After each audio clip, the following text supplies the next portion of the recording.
ఈరోజు మార్నింగ్ అయితే మా అమ్మ bonda with tomato chutney tiffin చేస్తుంది. బోండాతో టమాటా చట్నీ కాంబినేషన్ సూపర్గా ఉంటుంది.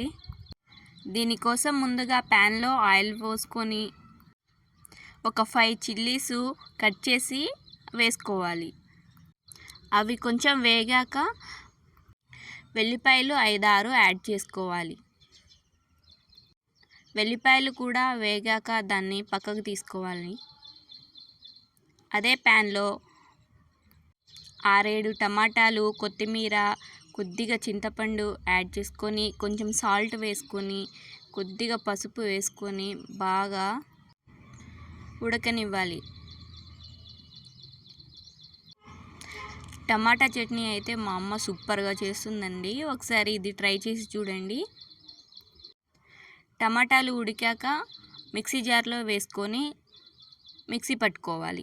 అదే ప్యాన్లో కొంచెం ఆయిల్ వేసుకొని తాలింపు కోసం తాలింపు గింజలు, జీలకర్ర, ఎండుమిర్చి యాడ్ చేసుకొని కలుపుకోవాలి. దీంట్లో కరివేపాకు యాడ్ చేసుకొని కలుపుకొని మనం మిక్సీ పట్టుకున్న చట్నీని యాడ్ చేసుకోవాలి. అంతే అండి, టమాటా చట్నీ రెడీ అయిపోతుంది. ముందుగా బోండా కోసం ప్రిపేర్ చేసుకున్న పిండిని కలుపుకొని ఆయిల్లో బోండాలు వేసుకోవాలి. అంతే, బోండా చట్నీ రెడీ అయిపోతుంది. Please do subscribe.